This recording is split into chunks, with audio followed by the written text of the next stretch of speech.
Good afternoon, everyone, and welcome to the Community Development, Housing, and General Government Committee meeting, March the 22nd, 2022, Tuesday. We call this meeting to order, and all committee members are participating in person. Because a non-committee member, Councilmember Barbara Burke, is participating virtually, the North Carolina General Statute states this meeting is a virtual or remote meeting and is being streamed live.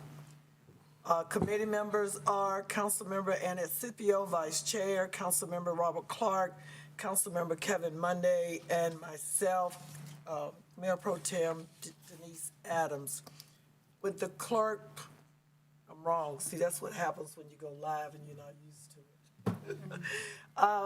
We have the consent agenda and we have the general agenda. We have 6 consent items. Would there be any consent items to be pulled by committee or any council members? Hearing none. Move approval of the consent agenda. I have a motion for approval. Second. May I have a second? I have a second. Would the city clerk please call the roll? No, we vote. No vote. Oh, again. Thank you. You forgot the Pledge of Allegiance. Hey. Thank you. And we will now go to the general agenda. Would the city clerk please call the first item? Item G1, resolution calling upon the federal government to urgently address the student loan crisis and enact a plan to cancel student loan debt and begin the transition to education as a public good. Attorney Carmen? Good afternoon, Mayor Pro Tem Adams and committee members. The item that you have before you is a resolution that calls upon the federal government to address the student loan crisis, which impacts an estimated 1.3 million residents of North Carolina, including residents of the city of Winston-Salem. In particular, it has a greater impact upon our young adults and our low-income persons.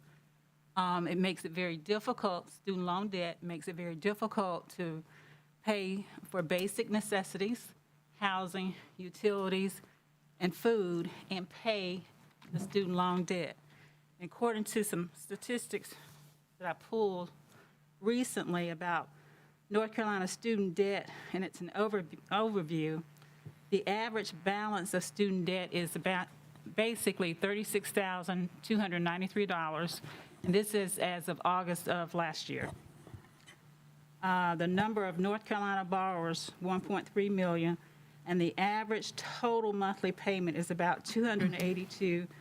And the total outstanding debt for North Carolina residents is about $47.9 billion. So what this resolution does is basically, as I said before, call upon the federal government to address the student loan crisis and to enact a plan to cancel the student loan debt. The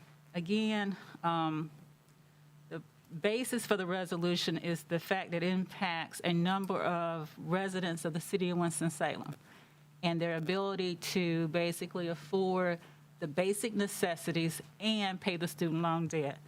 And the resolution also calls upon the federal government to basically view education as a public good. Those individuals who want access to public education, college in particular, will basically have the ability to access that education. So there are a number of cities, including Durham, North Carolina, Washington, D.C., Chicago, Philadelphia, and so forth, that have enacted similar resolutions. So I'll be happy to answer any questions you may have. Thank you, Attorney Carmen. Do we have any questions or comments from the committee? Councilmember Robert Clark. I will not be supporting this resolution. I think we're sticking our nose in where it doesn't belong. But on a more important basis, this is a very complex issue that cannot be resolved by a simple motion. For example, what do you do with the people who paid off their student debt? Do they get a refund back? Those people that ate hamburgers instead of steaks for 5 years to save the money to pay it back? To those who did the right thing get punished by not having it rebated? The other one is, what do you do with folks that encourage student debt, for example, to get a medical degree, who are going to make a very good living because of that and can easily afford it.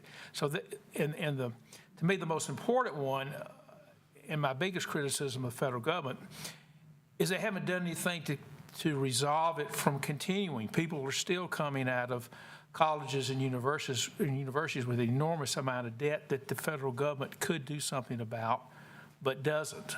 And I think before we do anything to resolve what's out there, the federal government needs to stop allowing folks to incur these huge debts. So because all these questions have not been answered, I will not be supporting this resolution. Thank you, Councilmember Clark. Any other comments? Councilmember Scipio. I believe this is a very good resolution that we should support for all of the residents in our community, because everyone's not fortunate enough to have families who could support their college education. There's been gender bias. There's all type of racial inequities because of the cost of education. I think that there are bigger issues around education for sure. However, I believe something's really out of hand.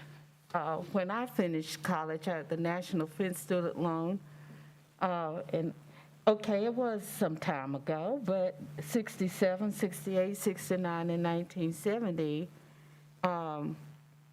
my tuition was only $500 at Howard University every semester. I did have a student loan to even do that, and took about 5 years to pay off, but it wasn't more than, I don't think it was more than $4,000 or $5,000. Our young people are being saddled with a tremendous amount of debt to have an education. And I think we must take a stand to start trying to get equity wherever we can. If we're going to have an educated society with all people, it's got to be affordable. It can't be for just those who can afford it, because their parents may have afforded it. We're going to have a crisis having well-educated employees. If they have to come out and always start out with $40,000, $50,000 in a salary, but the debt is that much. That's ridiculous. So I certainly support this. Thank you. Councilmember McIntosh. I'm not going to really talk about the merits of the program. I have more of a problem with us just basically making a gesture about something that we can't have any influence over, really.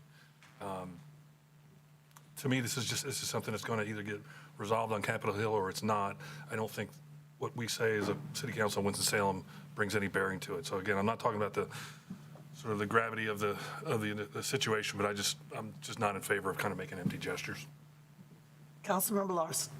Well, I'm not on this committee, but there's no question in my mind that the debt load that the current students coming out of university are carrying in our society is overwhelming, and we're not going to be able to sell houses and cars and then stimulate the economy unless we find some way to get them out from underneath part of this debt at least.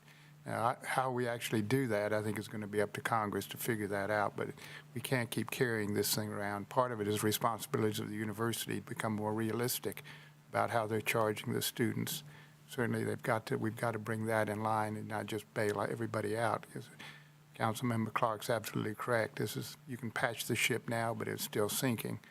So I would support this. I think, and we're leaving it then just as a word of encouragement to our legislators in in Washington, to find mechanisms to help us relieve this problem, and that there is a concern on the part of this city about the impact that was currently affecting our lifestyle here and our ability to economic development. We've got to do something with it. I would support it for that reason, I think. Councilmember Burke.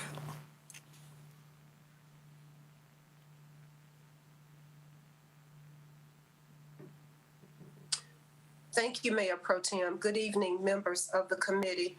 I would like to say that by City Council supporting this resolution, it is just a statement that we are standing in solidarity.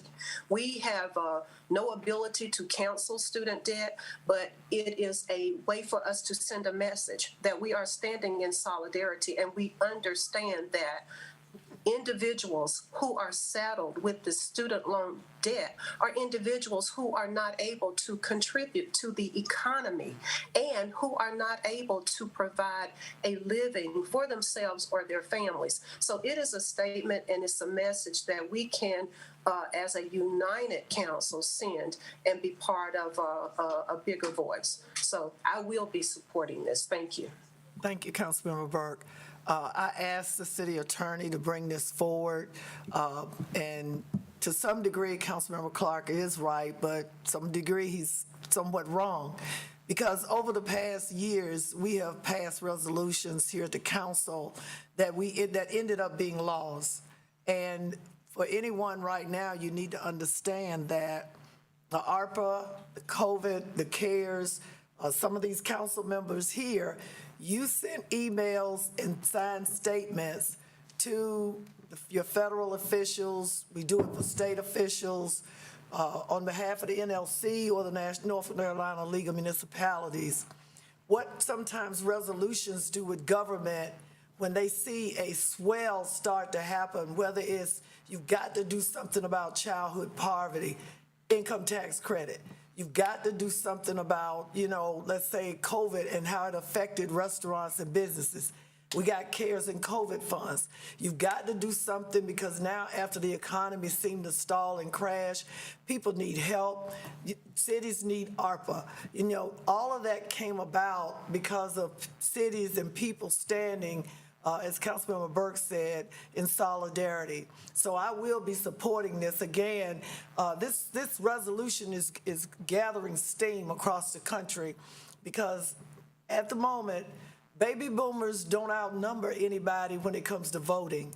We are not it anymore. It's young people that can make this happen, and I think it's a good thing that we stand with them and show them that we care about their future in this country. May I have a motion, please? I move that we adopt this resolution. I have a first, I will second that. and Councilmember Mundy seconds. And could we please vote? And the motion passes. Thank you very much.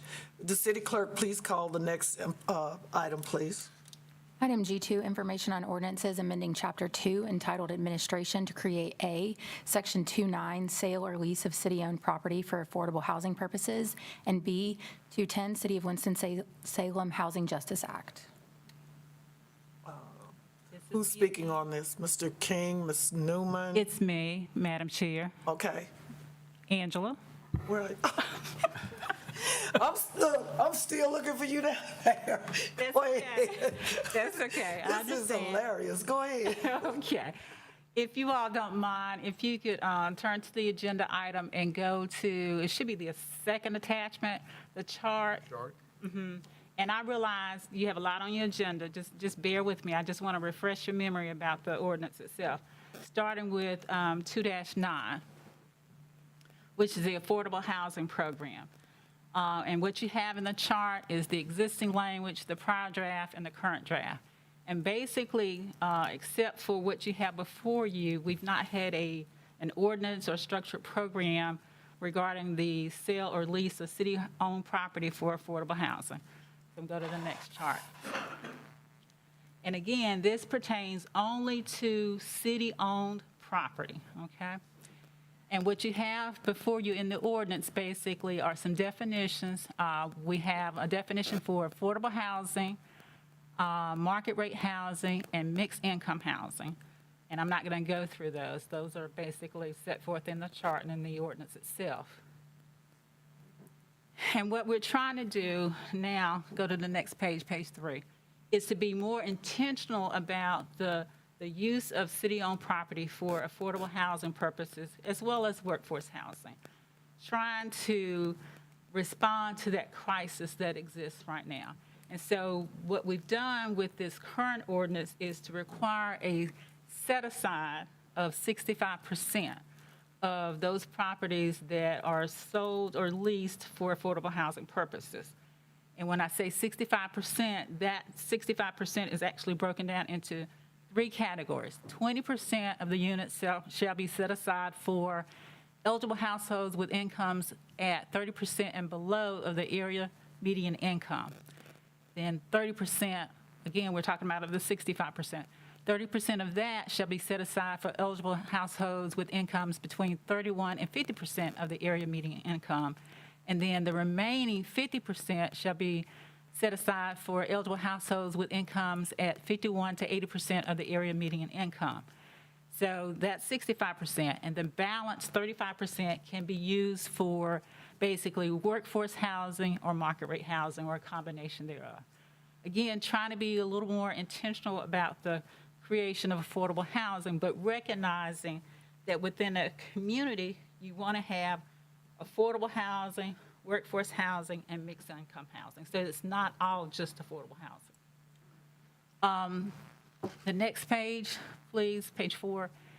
This deals with the single-family housing, because a lot of the lots that we're talking about that are city-owned property are basically of that size where it will only support a single-family house, not multiple units and so forth. So the single-family houses, and most folks we're thinking about will potentially buy or want to buy multiple single-family lots. So again, 65% set aside. That 65% set aside is broken down a little differently for the single-family lots. 55% would be for affordable housing, and the remaining 10% will be for workforce housing. So that's 65%. So the 35% that's remaining basically would be for workforce or market rate housing or a combination thereof. Again, we're going to use the various laws that we have available, including the session law that was passed recently regarding affordable housing. And for both the single-family houses and the multifamily houses, we're talking about having basically a restricted covenant, again, to make sure that not only is the person who buys the property and basically develops it obligated to provide the housing in the categories that we talked about it, but once the person buys that property from the developer, that person will basically be limited to selling the property to someone that fits that affordable housing category. So that restriction will be for 30 years. And I understand, I'll get into some of the concerns that were expressed when the ordinance itself was sent out to multiple folks to review, as the committee requested the last time. The concern was not expressed with respect to multifamily units and the length of the 30-year restriction, but it was expressed with respect to the single-family units and the 30-year restriction. And I think there was a misunderstanding in terms of the ordinance. There was apparently an understanding that the ordinance itself puts a limit on how much a buyer can sell the property for. For example, if you bought the property from a developer, you paid $125,000. There was this misunderstanding, apparently, that the ordinance would set a cap on what you could sell that property for, and it doesn't. It doesn't do that at all. In fact, if you look at some of the HUD guidelines, and if the buyer wants to use federal funds to purchase the property, even the HUD guidelines themselves give a latitude, flexibility in how much that person could purchase the property for. For example, if the developer sells the property to an individual and they pay $125,000, well, the HUD guidelines allows that person to sell it to someone else, and the range is about $175,000. So between $125,000 and $175,000, they realize that appreciation in growth and wealth, so to speak. So there's that opportunity to gain from that sale, where there was a misunderstanding that somehow the ordinance would put a limit on what you could sell the property for, and it doesn't do that. Let's see, next page, please. I've got a question. I was going to ask you any questions about that point. Go ahead. Excuse me, but you're going to go through it. I will. You're still going to go, but you want to take questions now? That's fine. Okay, Councilmember McIntosh, then Councilmember. Okay, so I'm happy to hear that, in in that circumstance, if you paid $125,000, you could actually make some money, so you'd build some wealth. What about the person that buys from that person? What is their ceiling? How does that get factored? Okay, again, if they're looking to use or access federal funds, home funds and funds like that, that value increases periodically. So it's not like it's going to be set at $175,000 every year. That's kind of what the range is now. Right, So in theory, by the time that person sells it, I guess, a second time to someone else, that range would have increased. So they still can realize that appreciation in value. But again, it still has to be based upon whether or not the market shows that it has increased in value. Does that make sense? Yeah, so the average holding time for a single-family residence is about 7 years. So first owner buys it for 125, sells it 7 years later for 175. The next person that comes in who buys it for 175, when that 7-year period is up, they go back and you're going to recalculate what AMI is, and so the upside will be recalculated like it is the first time around.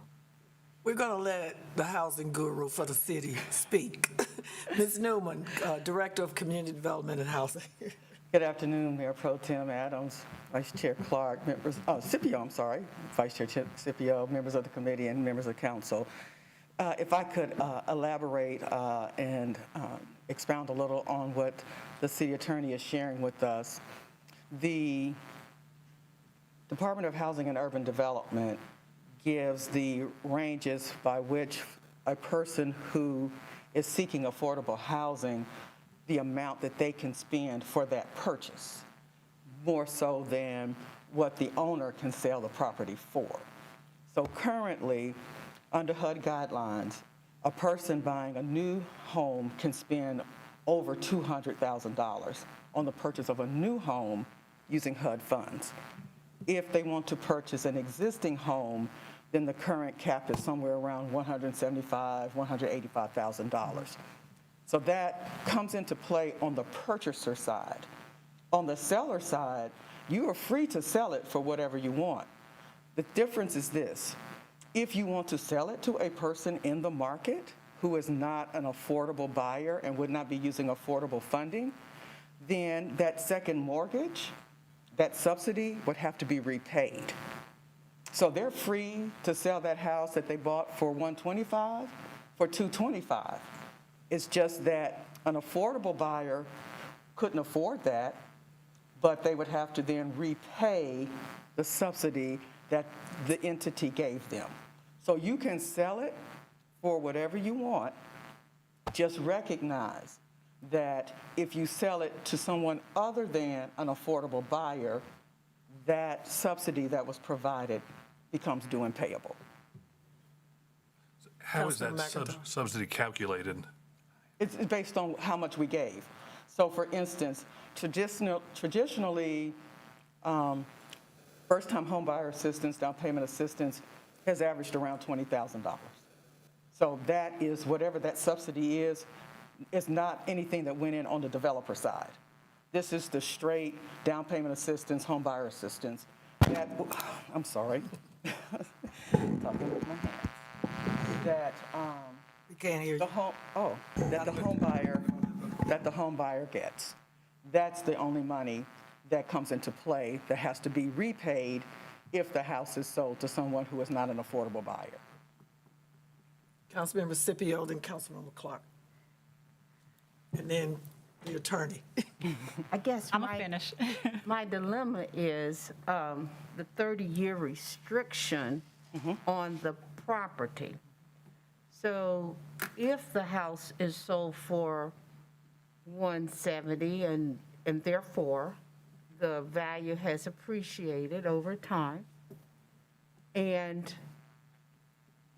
but the restriction says there's a 30-year restriction on the property staying affordable.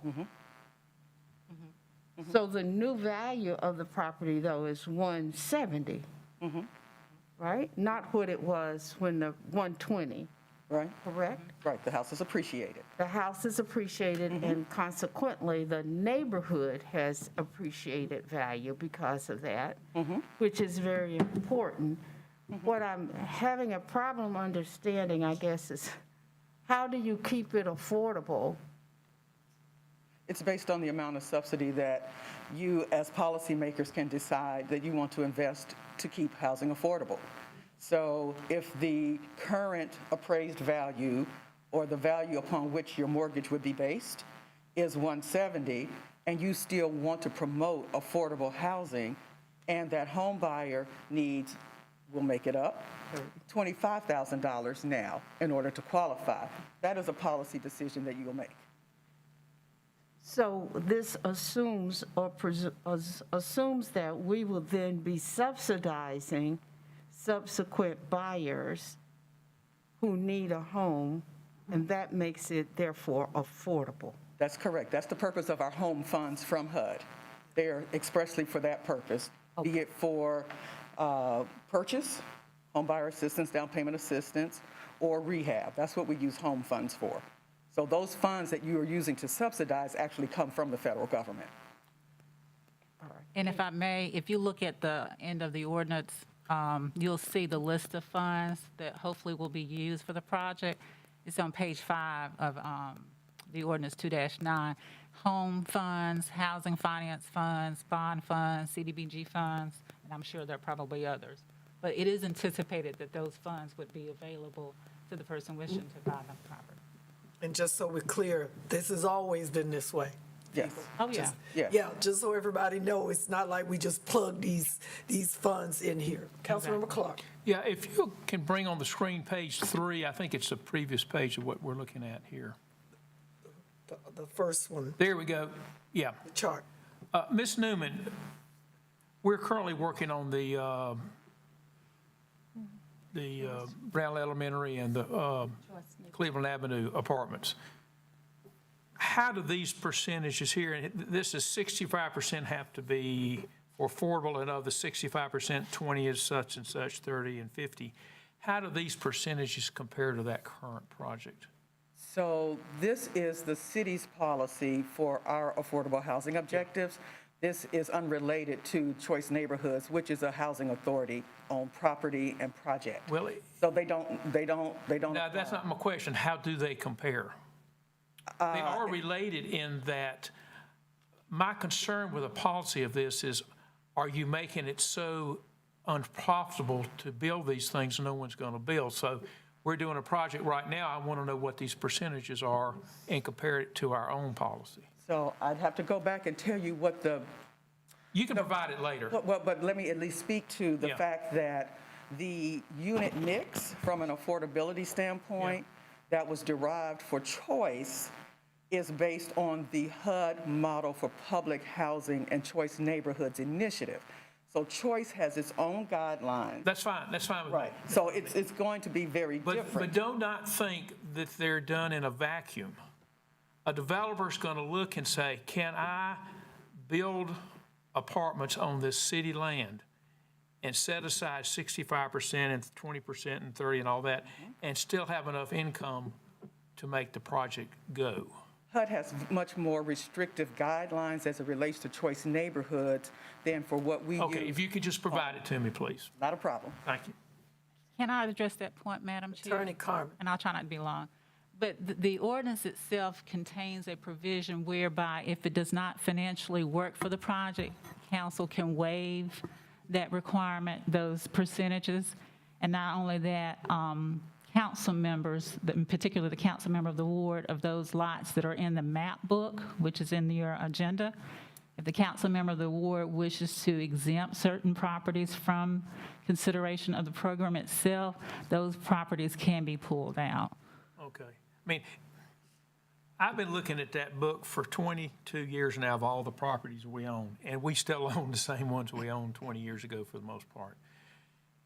We got to be careful that we don't make it so difficult for someone to build a house, and a lot of it would be single residencies because of the size of the lots, that no one's even willing to give it a shot. And I just see it, kind of that football penalty of piling on. We don't have people standing in line wanting these lots. I think you ought to give them away, a lot of them, if somebody would build on them. And I think of the 300 or 400 pieces of land we own, I think we've identified maybe 150, 170 might be buildable from a reality standpoint. But I just think we have to be careful we don't make it so cumbersome that people say, well, I'll just go do something else. Because whatever our policy has been for the last 20 years, it has not worked in getting people to be interested in all these hundreds of lots that we own to do anything with them. Councilmember Clark, I understand the concern, but I will point out we haven't had a program of this nature, and that's the whole point of trying to come up with something to make it viable for folks to buy the lots and intentional in terms of creating affordable housing. And we do have some folks that are actually waiting on us to, the council to move forward. What I see is it would not encourage a developer to want to do this, but we'll. Thank you. Councilmember Scipio. And then we're going to move on. Do you need to finish? I do have Okay, 210. Scipio, then we'll allow the attorney to finish. My quick question, why is our policy 30-year requirement and others were 15? What was the thinking about having a longer restrictions on the deeds? I'll be happy to start and Marla Yeah, can because I'm not finish sure up. which question that applies to. The 30-year provision was an effort to make sure that we kind of get through this crisis right now, and that we don't have it too short and come to the end of, say, like a 7-year period and realize we're still in the crisis, but the properties have gone and we can't put the restriction on a longer restriction on the properties at that point in time. Now, what you can do is, even with the 30-year restriction, say that we want to monitor the situation and come back in 10 years and review that to see if it needs to continue for the remaining 20 years. You can always do that. So you can always release it for a shorter period of time, but it's difficult to extend it if you start out with a shorter period of time. Yeah. Ms. Newman. I can stand with what the attorney said.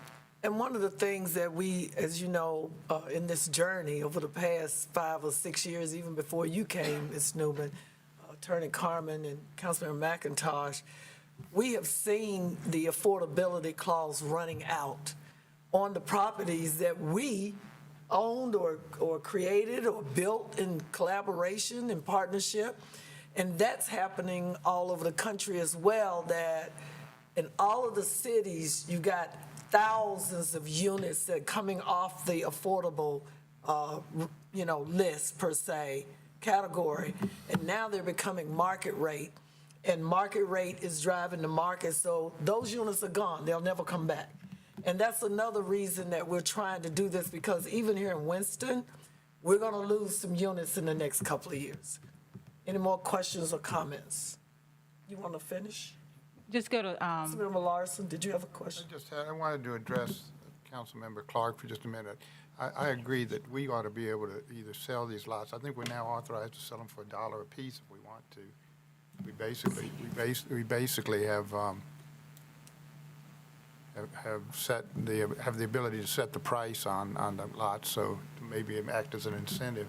And there are other incentives that we can make these lots attractive for distribution. So I think, as we look at trying to put restrictions on them. I do have, my concern is less about the increased value and transference of wealth. I think that's incredibly important.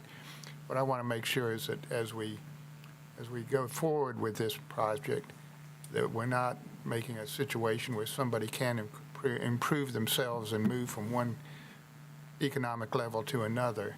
And they may start out in a 50% category, and they, after 4 or 5 years, have increased their job or whatever, and they're now living in a house that was originally designed for 50% occupancy, 50%, and now they're now maybe at 120%. And I think that's been addressed now, has it not? It has. That concern has been addressed. Maybe we could just explain that a little bit. Again, the purpose of the ordinance is not to prohibit realization of an appreciation in value or appreciation in your income. So again, that will not prohibit a person who's living in one of those properties from realizing an increase in income. Councilmember Burke. Thank you, Mayor Pro Tem, and thank you, Attorney Carmen, for this information. And I know that you're not done, but you did hit on this earlier in one of your responses, and I just want to circle back around to it. You did say that the council member of the ward can request to ask that certain city-owned properties be removed from this affordable housing plan. And that is a request that I will be making for the city-owned properties in the Northeast Ward for the purpose of exploration of other options for the property and to get input from the constituents as far as what is the best use for the land. I just wanted to make that statement. And again, thank you for the presentation information so far. You're welcome. Councilmember McIntosh.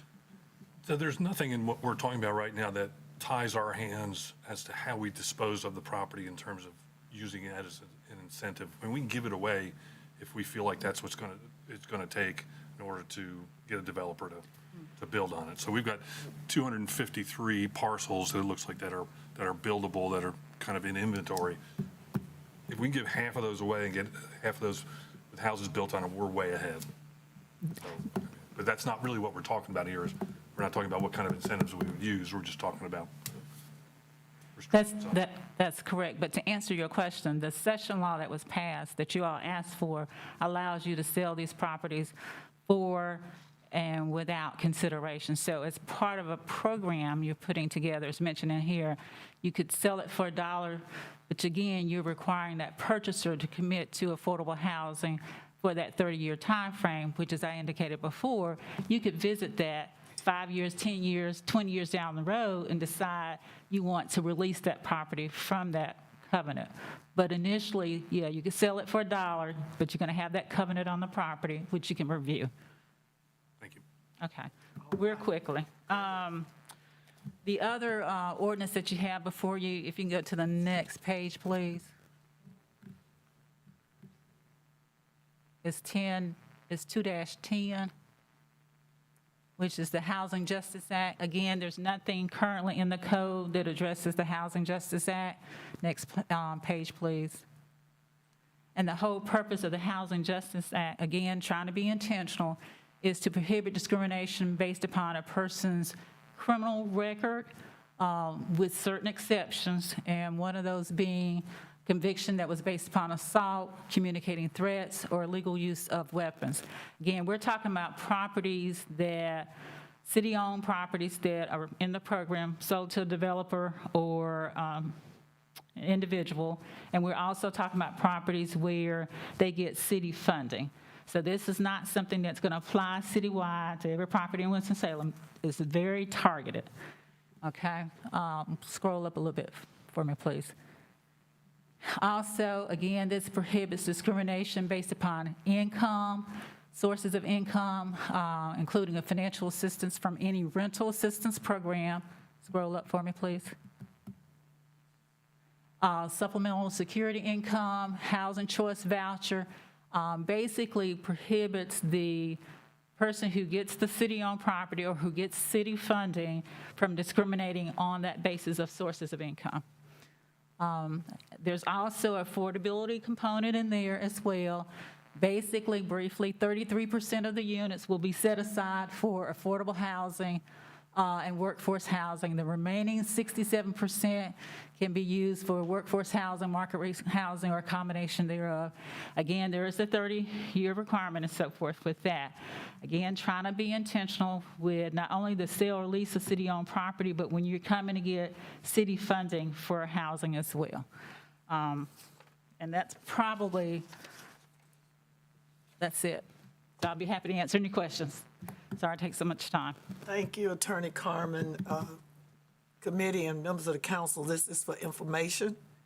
And I'm sure if you have any comments or edits or suggestions you want to make, or if you don't understand what the intent of this is, again, we just came through the Housing Summit, and we're still basically in this mode right now, whereas we're just trying to get the policies right so that we can move forward. Councilmember Clark. Yeah, I want to challenge the management and the city council. Why don't we do something positive for a change? Let's come up with a program that encourages people to look at these 300 pieces of land that we own, or 170, however many we've done, and have a great program. If you'll build something on it, we'll give you a good deal on it.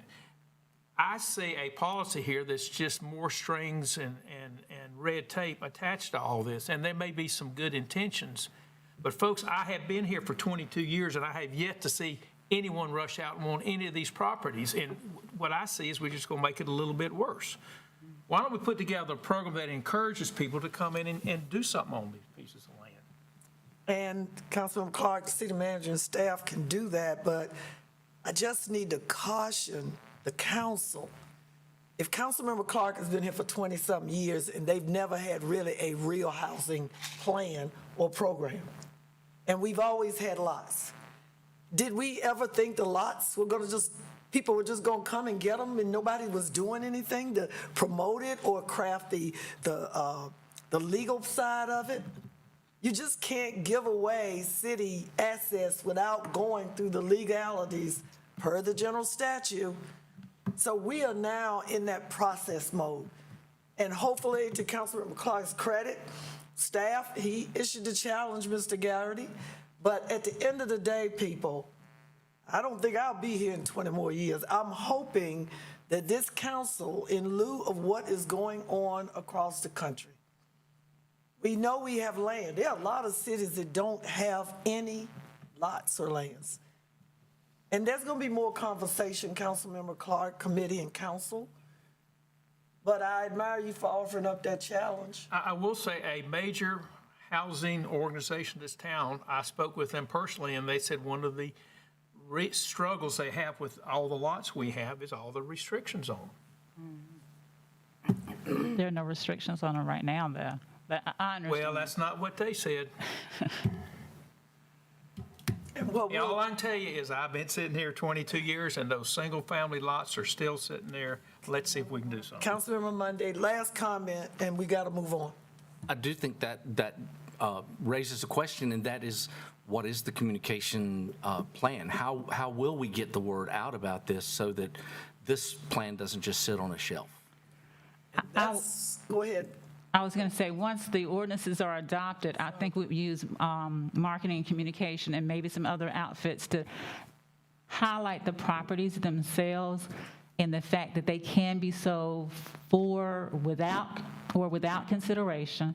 And here are the things that we're asking to be done with those properties. Again, the legislation that was passed was to allow the sale of city-owned properties with or without consideration for the purpose of affordable housing. So I think there is definitely a marketing component to be added to this, and that was not something that we've not recognized or have failed to recognize. Okay, thank you.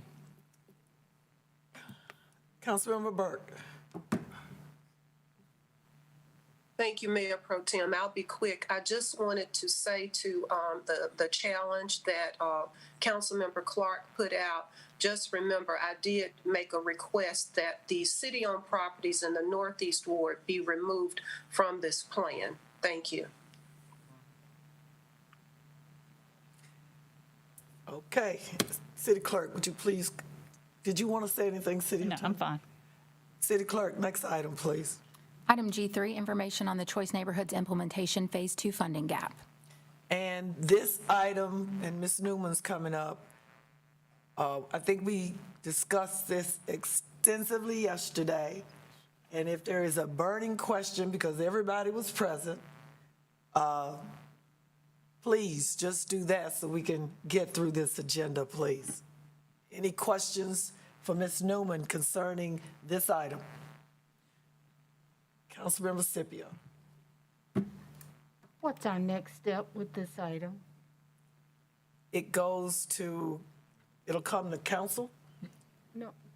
It was information. It goes back to committee Next month. next month. It stays in this committee until next month. Well, it's in finances. This is an information item. It's It's an information item.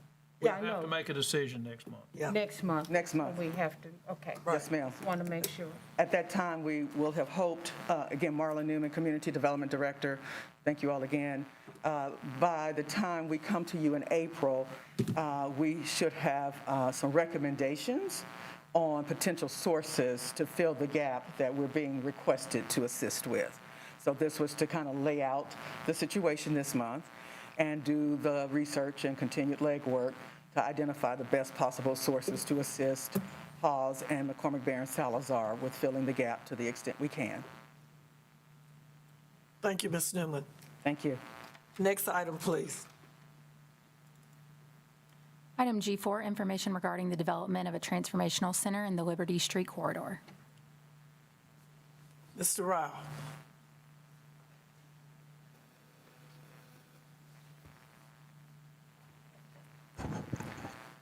Good afternoon, Chairwoman Adams, members of the City Council. To enable economic mobility among the residents of East Winston, Councilmember Burke has developed a vision to create a transformational center in the Liberty Street corridor that would provide job training opportunities and other supportive services to residents in the community. They have a brief presentation to give you an overview of that transformational center. Next slide.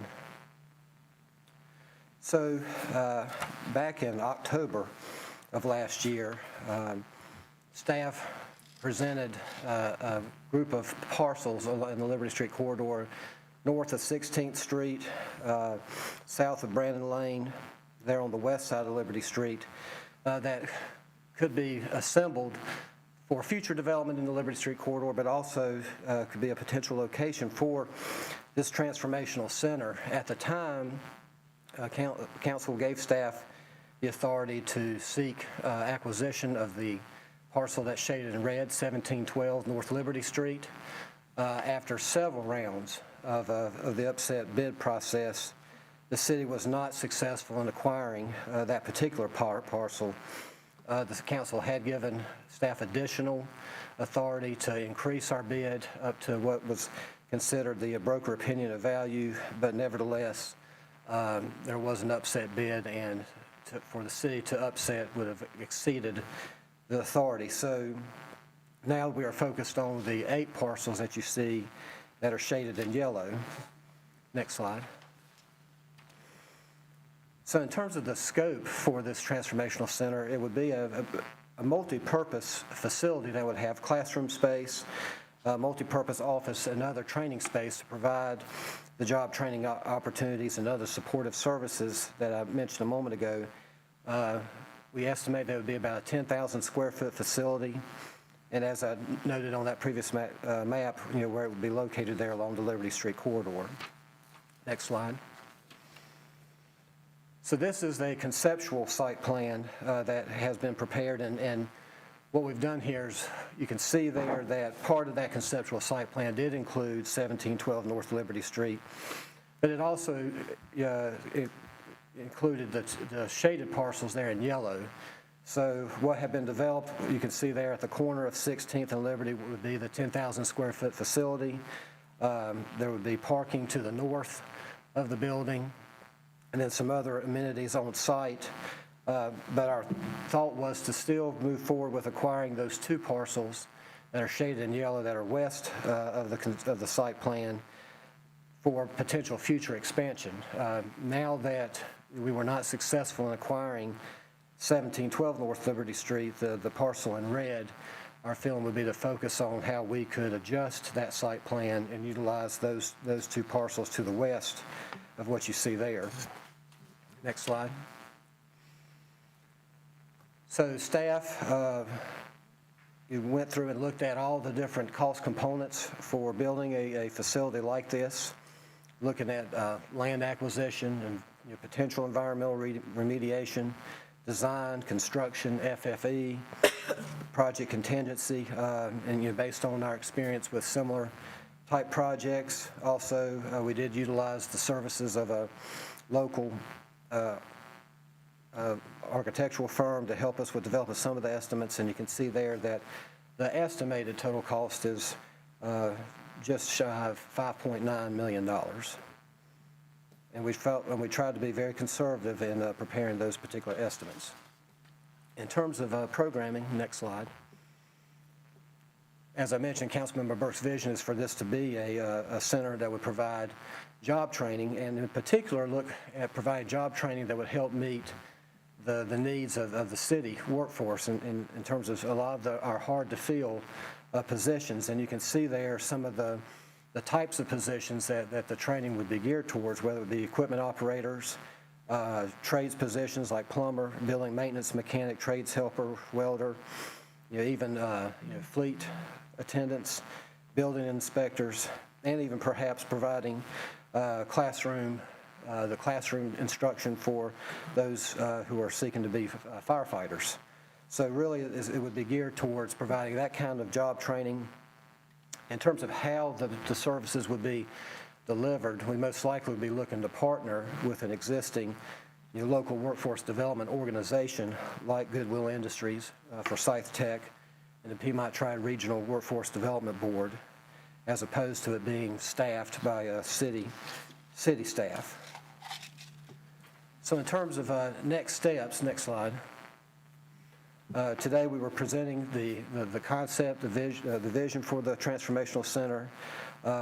If the Community Development Housing General Government Committee so believes that we should move forward with the planning, then staff would come back to council in a closed session to discuss the potential acquisition for those 8 parcels that were shaded in yellow in that earlier map. So that is the staff presentation. I believe that Councilmember Burke would like to make some comments about her vision. Thank you, Mr. Rao. Councilmember Burke. Thank you, Mayor Pro Tem, and Mr. Rao, thank you so much for this presentation. Members of the committee and members of the council, you've heard about this vision for a long time. Mr. Rao, you did an outstanding job, but I just would like to add some more details of information regarding the Transformational Center. This center will be within the identified census tracts. It's going to be in a high crime, high poverty area. And we all know that there's a direct correlation between crime and poverty and even low performing schools. An increase in poverty leads to crime. We have to make sure that all of our citizens have the opportunity to thrive in our city in the future. And I believe this Transformational Center will be a game changer in making that happen. We know, not such a good detail, Winston-Salem has the 4th highest poverty rate in the country. And most of it is concentrated right here in this area that we're talking about. And this Transformational Center, again, would be a game changer. And this vision is consistent with the with the area plan for Choice Neighborhood, a community revitalization, transformation, and economic development opportunity right there in the heart of this community. The Transformational Center would be a one-stop center offering comprehensive services ranging from, again, like Mr. Rao said, vocational training, career training and certifications, wraparound services, and educational courses and programs. So I'm asking my colleagues on the council, on this committee, to please support the Transformational Center when we come back and discuss next steps. It will be a game changer for this community and for this city, and it will move us from the position of 4th place with poverty in the country. Thank you so much. You're welcome. Any other comments from the committee? Councilmember Clark. I know what all these jobs are. I don't know what's involved with all of them. I would be sure that we understand, and I'll just take welding because I have a welding department, that if you're going to train people in welding, you're going to need special hoods, ventilation, because you're welding. And there might be other things that we need to take into consideration. So I would suggest that we talk to the appropriate people as we design it. And I have no idea what's involved with building code training. I don't know if you're going to need wires for the electricians to play with or whatever, but these are not just classroom skills. These are skills that may require special type of facilities. Thank you. Councilmember Scipio. I just had a couple of questions. In your estimated cost, what is the relocation cost for? Who's relocating or what? It's $100,000. Relocation costs, so I believe that there might be one of the parcels, may have a business on it. I think we were just wanting to be, again, being conservative, that if it required any kind of relocation, that was, incorporated into the estimate. All right. My second question is, I'm assuming all of these costs, this $5.8 million, is actually just for the construction of the facility, but there are no ongoing operational costs that should be identified, like staffing and supplies and education, all the things that go to operating this facility and ongoing operations. I think we really need to look at that, because who's going to fund it? Who's going to run it? Is this going to be a city operation, or will this be a facility that we have, but we have operations by other entities in the community? So I think we really need to think about how is it going to be operating ongoing. Yes, ma'am. And you are correct. These are the project costs to build the facility. We have estimated some, operating and maintenance from the standpoint of the building itself, but there would be also those actual programming costs that we would have to consider. And it would really be good if we could align ourselves with those who are going to actually do the programming, so they're part of the vision at the beginning. And Thank you. thank you, Councilmember Scipio. As you saw in the presentation, on page 6 are some of the partners and organizations that the council member has been speaking with over the past several months. Mr. Garrity, and then Mr. Monday, Councilmember Monday, and then Councilmember McIntosh. Good evening. Thank you, Chairman Adams, Mayor Pro Tem, and members of the City Council. I just wanted to add, if you look back and remember the effort we put into to get funding for the Choice Neighborhood Program for the adjacent Cleveland Avenue homes, that area, and unfortunately in Councilmember Burke's ward, has the worst economic indicators of the worst indicators of quality of life in every area: crime, domestic violence, education, attainment, on and on. That is an area where this is just another effort with Choice Neighborhood and other things that we're doing to try to improve the quality of life, which will, I think, particularly help the entire city. Okay. Councilmember Monday. I think the plan is great, and I really admire Councilmember Burke for putting so much thought into how this should be operated and pinpointing specifically jobs that are difficult for us to fill. I think is an incredibly wise way to use this space. Like some of the other council members, I think my questions are all centered around how we fund this and paying for ongoing maintenance and so forth. Even if partners come in and do the programming, probably maintenance would be ours. So it would be good to know what kind of money we're talking about that would go, I guess, in our general operating budget year over year. And then my second question is, I guess that first thing was a statement, not a question. We had originally talked about this sum of money coming out of ARPA funds. Is that still the plan? That could still be a source for you all to consider as a Okay, funding source. thank you. Great Councilmember plan. McIntosh. I just want to check my math here. That's $587 a square foot. I guess that would be how it average out.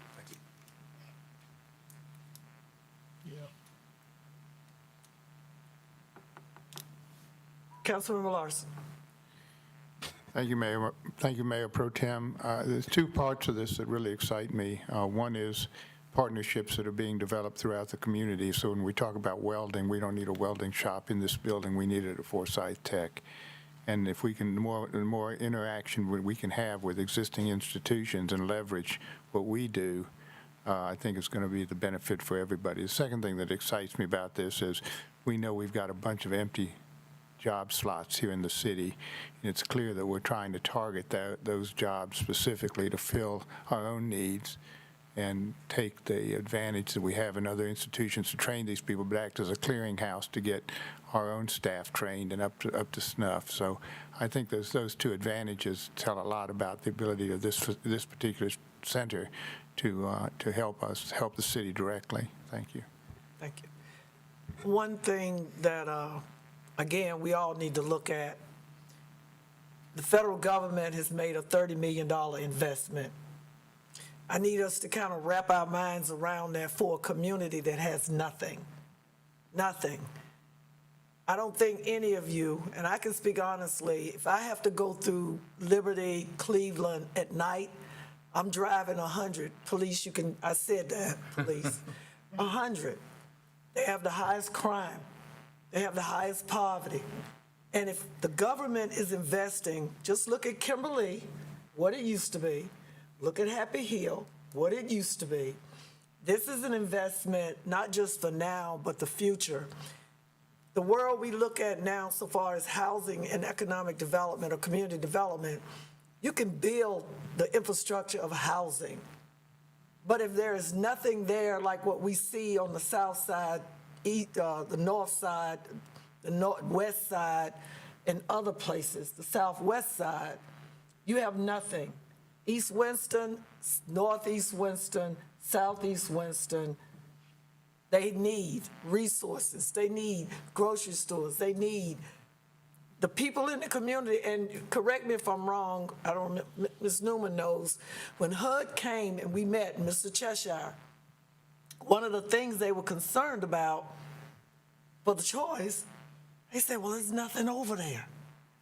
We're gonna build these houses, but what the community gonna do? They're gonna keep doing what they do because you don't have anything for them to go get better training, better education, the children get tutoring, learn how to cook, senior programs, health, job training. I think it was built in there at first, but it cost so much money, they had to pull up on it. But they did want that in order for the project to be a success. So I would hope, as Councilman Burke has put a lot of thought into it, but even before she got on the council, some of us have been working on this deal for 3 or 4 years already to get this grant. I think it's an opportunity for the city to further people to come to the community and develop Liberty Street. Again, you got the airport, Smith Reynolds, you got Innovation, you got Whitaker Park, a triangle, but at the base of the triangle is Cleveland and Piedmont. So if we do nothing to those communities, what do you think is going to happen with the other 3? And all the taxpayer investments that have been made to the 3? Again, it's hard for me as a council member, and I know you all, I know you, like, I just have to say it. We gotta start investing in the community as a whole, whether we like it or not. Greensboro's doing it, Charlotte's doing it, Raleigh, Durham, Asheville, Chapel Hill, High Point. We have got to do this if we're gonna sell our city as a place to, live, work, and play. So I will be supporting that we go forward. Do I need to poll the committee, City Attorney, Mr. Clark, anybody? I would support the fact that we continue to work on this. And just for my information that I want to put out there in the atmosphere, yes, the ARPA money says you have to always prioritize based on census tracts, poverty, workforce development. All of these are in this program. But it does not mean that we're going to have to go get all the money. And every time somebody mentions taking money out of ARPA, I see the angst. But the money was created for a reason. It was created for a reason. It was given to cities for a reason and counties. So our job, Councilmember Clark, as you used to always say, we got to go find some more money. We might have to go back to DC 3 or 4 times, or the state. We got the state coming up. Yep. that we got to work on some things, and we're going to be asking the council and staff for all the support we gathered with the National League of Cities to get ARPA and COVID monies, because this is a big deal for the city of Winston-Salem. This will bring people to the city to see just what we've done. So again, Mr. Rao, thank you. Councilmember Burke, thank you for your vision. And all I can tell you is just hang in there. Councilmember Scipio. Yeah. One other thing at the National League of Cities, there was a lot of discussion on workforce development funds through the U.S. Department of Labor. So perhaps some of the people on the staff could research some of those funds that are being targeted specifically for underserved communities. Thank you. Yes, ma'am. Thank you. City Clerk, next item, please. Item G5, information regarding the City of Winston-Salem's recruitment and retention efforts. This item, Mr. Barnett, Dr. Barnett, this item was discussed yesterday, Councilmember Clark and those that weren't there in public safety. But Councilmember Mundy, were you privy to the report yesterday as well? Yes. Okay, so Just a few questions. Councilmember Clark. If I add up all the numbers, what's the yearly cost of this program? So we're not entirely sure on a yearly cost of everything just now, because we're also still looking at the numbers on some of these items. But for the ones that we do have numbers for that are in front of you right now, the total cost on those, if we include the healthcare numbers, will be just at about $3.8 million. Okay, $4 million. And that includes the 2 point some, it's like 2.8 or something like that million dollars for the $0 healthcare costs for employees. I noticed you didn't put a cost on the additional holidays. Yes, sir. There are jobs that have to be manned during holidays. That's correct. So we are working with the budget and budget and performance management department right now to get numbers on what those additional holidays would cost us as a matter of paying those out and with them being accrued. Okay. Have you done any type of chart that would show how our benefits compare with other cities in the area, in these areas? We do have a working chart that essentially shows where we are, what we've got, what other municipalities have, and I'd be happy to bring that before this committee to share. I think that would be helpful to send it to us. And Dr. Barnett, if you could get that to everybody before Monday, that would be great. Any other questions, Councilmember Mundy? The expenses, Dr. Barnett, that you just gave Mr. Clark, that assumes filling all currently open positions? That's correct. Thank you. Any other comments or questions? Thank you, Dr. Barnett. Thank you. That's what happens when you're on both agendas and you're on the finance first. City Clerk, next item, please. Item G6, update on implementation of the city's COVID-19 vaccination incentives and testing policy. Mr. Rao.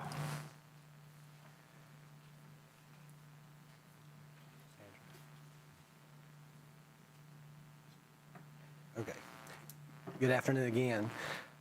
So back in January, Council approved some revisions to the city's COVID-19 vaccination and testing policy. As part of that policy, city management committed to provide regular updates to council about the implementation of the policy. So today, I'm going to provide some kind of a recap of where we've been and then some of our metrics. I do want to just start out by saying that in checking the North Carolina COVID-19 dashboard this morning, as of today, the 14-day positivity rate in Forsyth County is 2.5%, which is down from a little over 4% back on March 7th. The overall state positivity rate is 2.6%. And then the cases per 100,000 residents over the last 14 days is at 74. Total cases in Forsyth County right now is just shy of 92,000, and the number of deaths today are 785. The first, next slide there is just a timeline, just to kind of recap everything that the city organization and that you all have done to address the pandemic back in September, so back in the fall. We did have an initial incentive of providing 8 hours of paid time off for employees who submitted proof of full vaccination status. And I'll kind of touch on the numbers there here in a moment. And then as we saw the Delta variant continue to work its pain and progress. In October, the City Council adopted our COVID-19 vaccination incentives and testing policy. It went into effect on October 25th. Then December 5th, that was the deadline for employees to provide proof of full vaccination status to qualify for the vaccination incentives. And if you recall, those incentives were $1,000 for a full-time employee and $500 for a part-time employee. And then the next day, so we provide that window, we started the mandatory testing, 4-week mandatory testing period for unvaccinated employees. And December 17th, just wanted to note there that we paid out $1.8 million in vaccination incentives to full-time and part-time employees. And then at the end of December, that was the end of the mandatory testing period for unvaccinated employees. At the time, we did provide an update. There was a kind of a pause there because of what was going on with OSHA. But then, we provided that update in January. But then staff brought back some revisions to the policy that you all voted and put into effect on January 18th. And a few days later, we did resume the mandatory weekly testing for unvaccinated employees. Next slide. So there's the breakdown in terms of how we paid for the incentive costs. $1.8 million total. 1.4 of that was paid for out of the Health Benefits Fund, and then the remaining $400,000 was paid for using part of our ARPA allocation. Next slide. And so just to recap very briefly, the revisions that we made. So we had the vaccination incentives, the 4-week mandatory testing. So in January, with the revisions to the policy, we added another vaccination incentive, a booster incentive, $200 for full-time employees and $100 for part-time employees. We also continued the partial vaccination incentive. So after the period of time where employees could become eligible for the full vaccination incentive, we did continue a partial one. That was $500 for full-time and $250 for part-time. Then in terms of the mandatory testing, we did add the requirement that unvaccinated employees had to provide proof of a negative test result each week in order to report to work, whereas in the original policy, it was just simply proof of a test. We added the proof of a negative test. And at this point in time, Omicron was starting to increase in its spread. We also reinforced that employees who test positive for COVID-19 had to follow our existing protocols. Made it clear that they just simply should not report to work. Did have language in there that for those unvaccinated employees who tested positive, that they would not have to submit to the weekly testing while they were positive, and then once they were cleared to come back to work, they would have to resume testing. Next slide. In addition, we did add some additional disciplinary measures to the policy. So during the 4-week period, there were 4 levels of disciplinary action for noncompliance, and with the revisions to the policy where we were continuing the policy, we added a 10-day suspension for a 5th incident of noncompliance, and then indefinite suspension without pay. And that was to continue. It was not, we were not resetting the disciplinary progression with the revisions. And as I mentioned, the policy also requires that the city manager provide regular reports to council, and as I stated, the policy went into effect on January 18th, and weekly testing started back January 21st. Next slide. So what has been the impact of the policy? The number of city employees who have been vaccinated, provided proof of full vaccination, totals 1,944. That translates into a vaccination percentage of 86%. And as you'll see here in a moment, that's a significant improvement over where we were back in the fall before you approved the original policy. As I noted, the amount that's been paid out in full and partial vaccination incentives has totaled $1.8 million. Since the implementation of the booster incentive, we've had 612 employees submit proof of that, and we've paid out just shy of $115,000 in booster incentives. The number of unvaccinated employees who continue to submit to weekly testing currently totals 301. And another aspect of this, and another goal of this policy, we, through that mandatory weekly testing, we've had 81 unvaccinated employees test positive for COVID-19. And then finally, the number of employees who have received disciplinary action totals 34. So those are some key metrics that we're tracking to measure the effectiveness of the policy. And finally, just wanted to show this slide, somewhat the relationship between our vaccination rate and the number of unvaccinated employees. So if you go back to September of last year when the city offered the 8 hours of paid time off, we had estimated 34% of our employees were vaccinated. I feel sure that's kind of understated, just simply because folks probably didn't take advantage of the paid time off.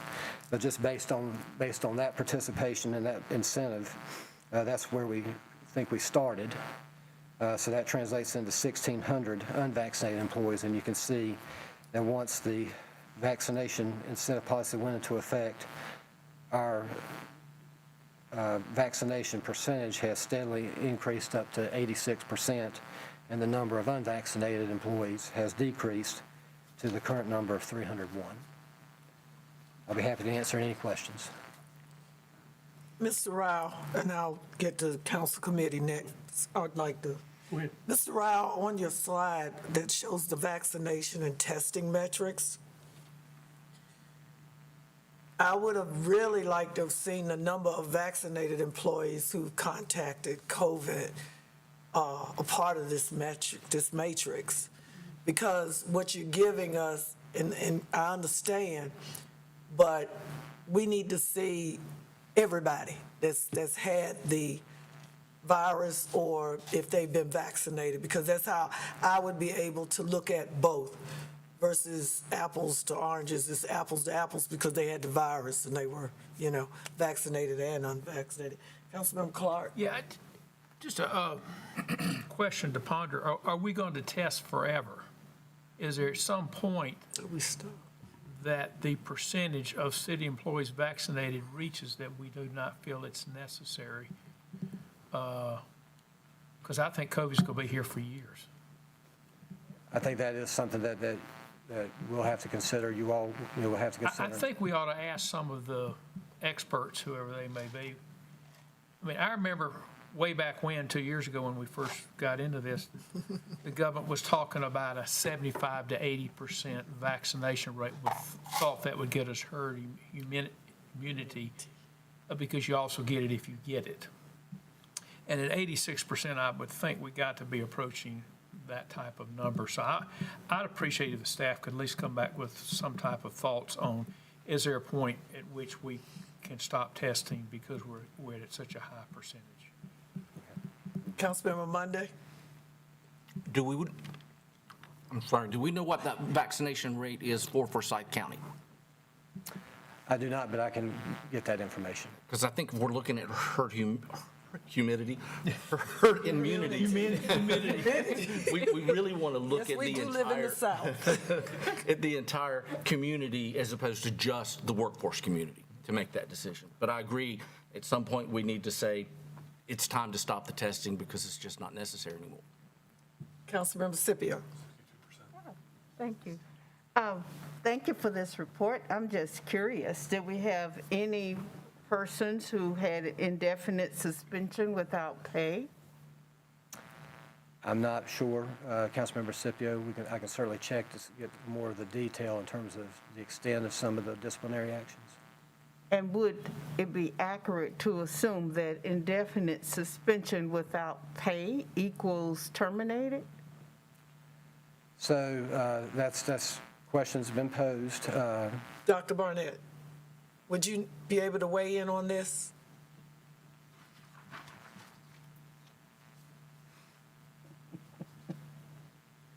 My apologies for not providing that number to Assistant City Manager Rout. We have not had anyone rise to the level of being disciplined going all the way up to indefinite suspension.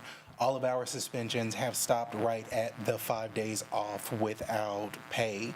In terms of indefinite suspension, the way that we've had that conversation, and we had that conversation with the city attorney's office, an indefinite suspension keeps an employee in their position, keeps them on our payroll, but it also gives them the opportunity to either become compliant or for us to reevaluate this policy and come back before this council to see what the options will be moving forward.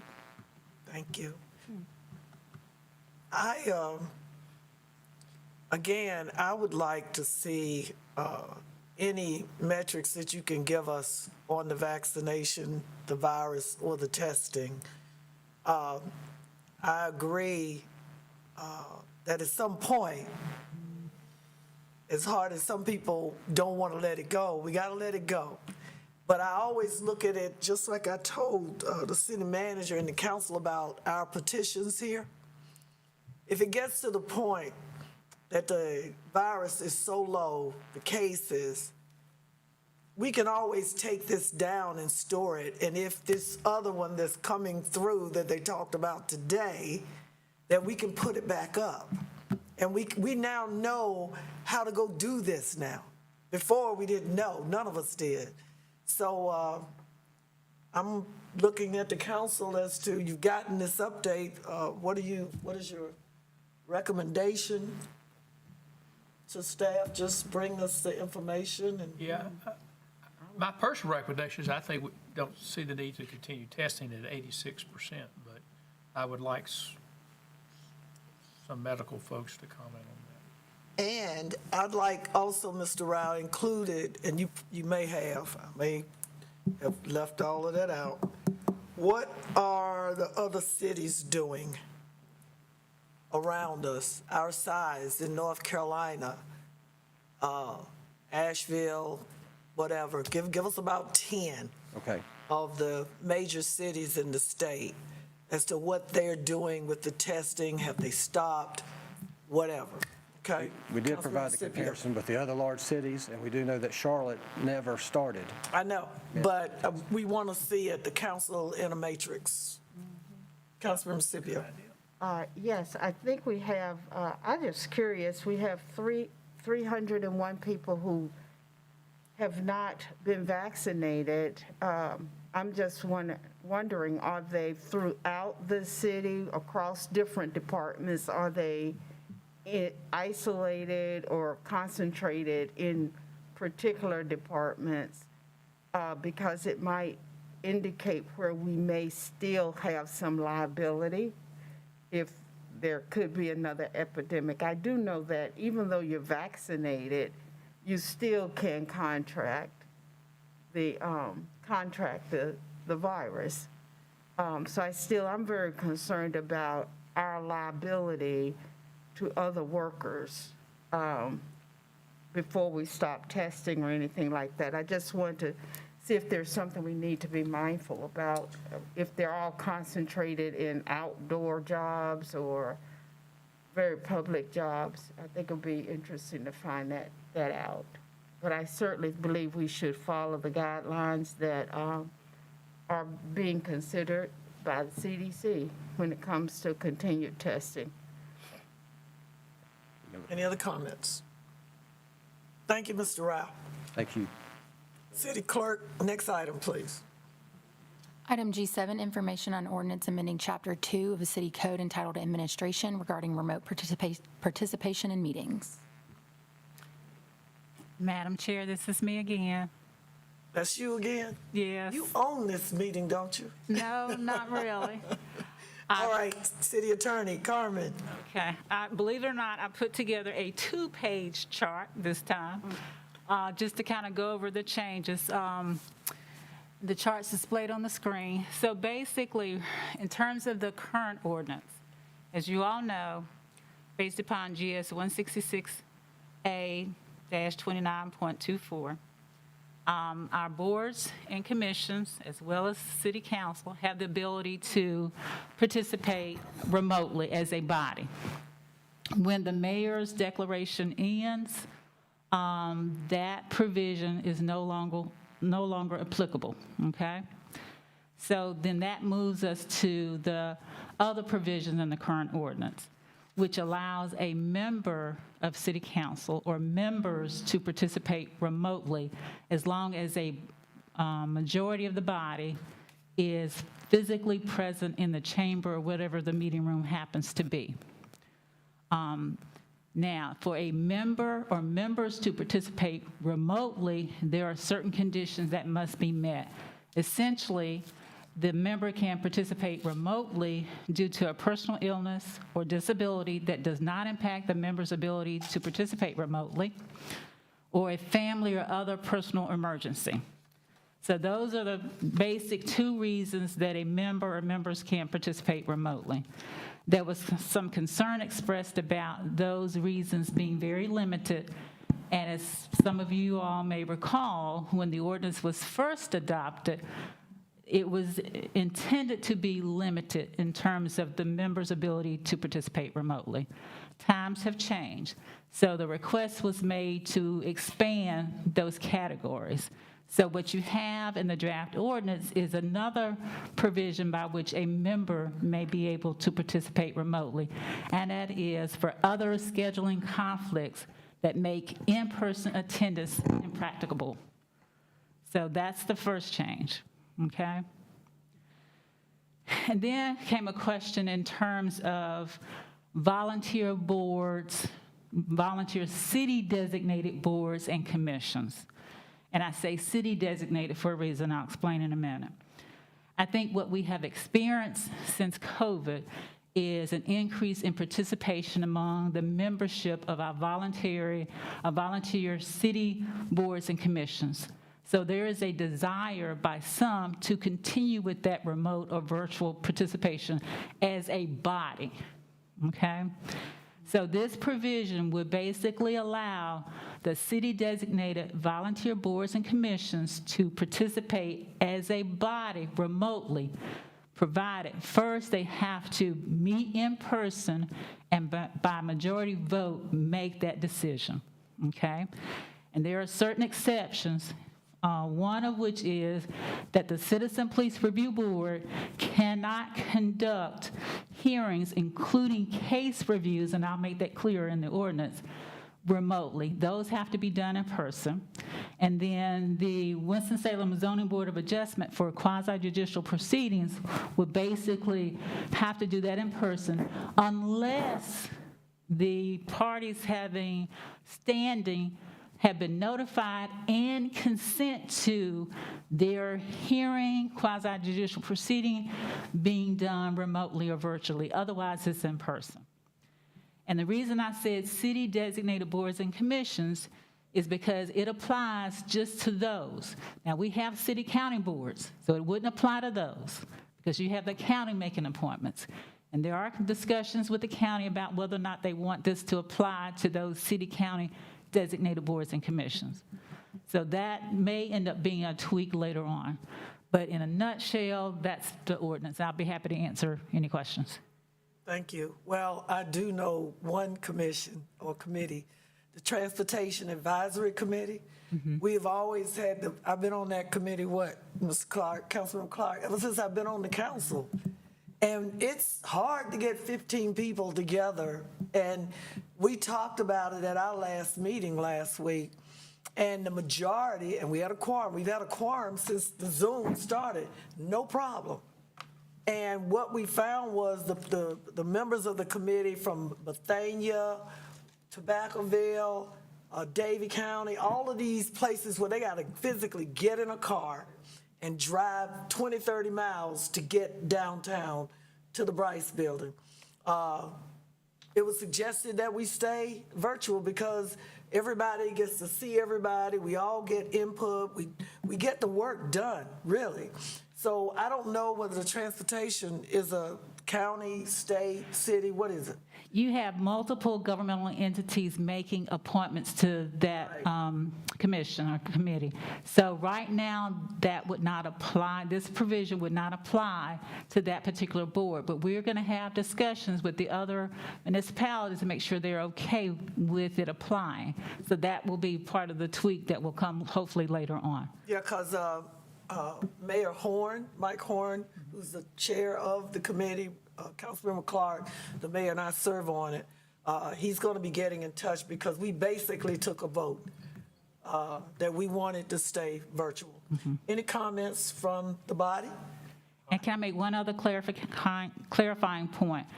This provision right now would not apply to Correct. city council. I just want to make sure you all understand that, because there are some questions in terms of the statute, in terms of whether or not you all can meet as a body remotely, and that's the reason why you have that legislation in your package. Okay. Can I move approval? Councilmember Clark, it's for information. Oh, just. It's for information this time. I'm sorry. Because we still have to work on another tweak, potentially. No problem. Yeah. All right. City Clerk, last item, please. Item G8, update on the Disadvantaged Business Enterprise Program.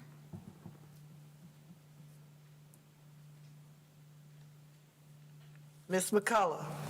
Good evening, Mayor Pro Tem Adams, members of the committee and City Council. Tanique McCullough, Director of Transportation.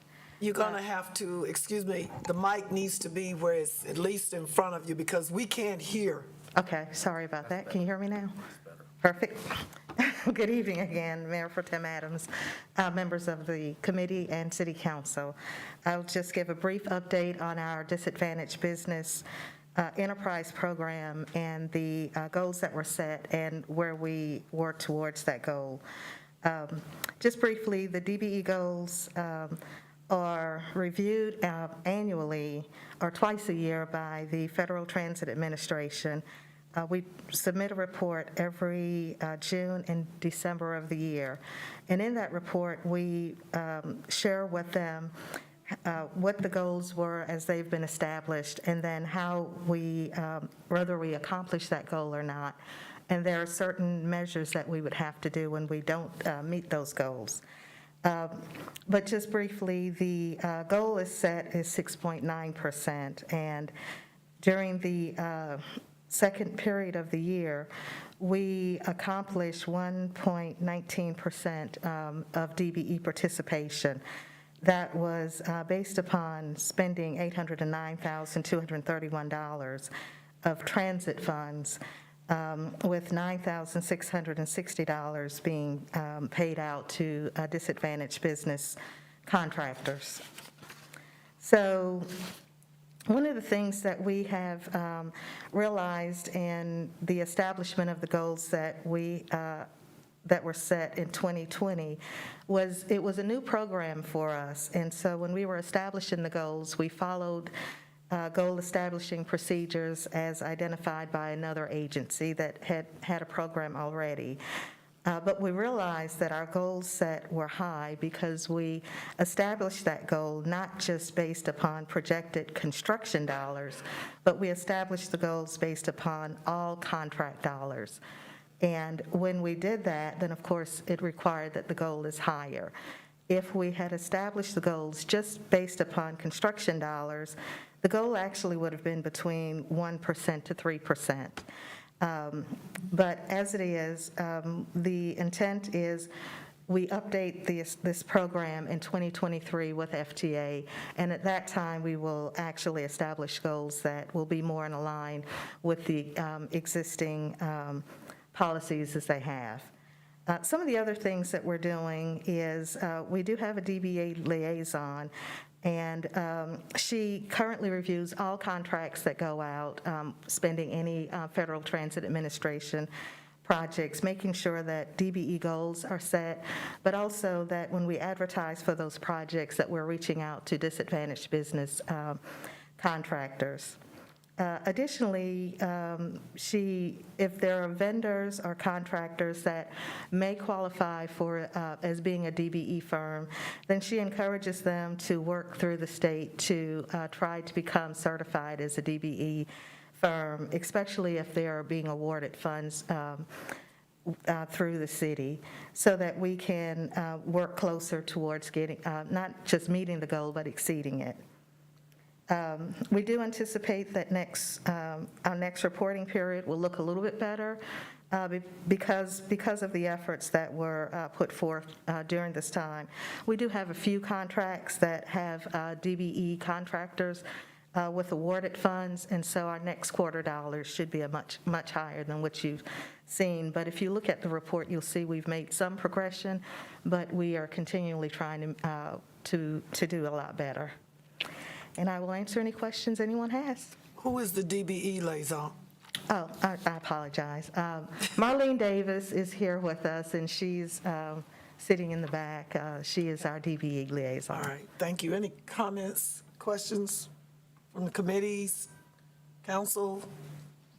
Thank you very much. We look forward to the updated goals. Thank you. Okay? Have a Thank you good so evening. much. If there are no more questions or comments for the committee and the body, this meeting is adjourned. Thank you.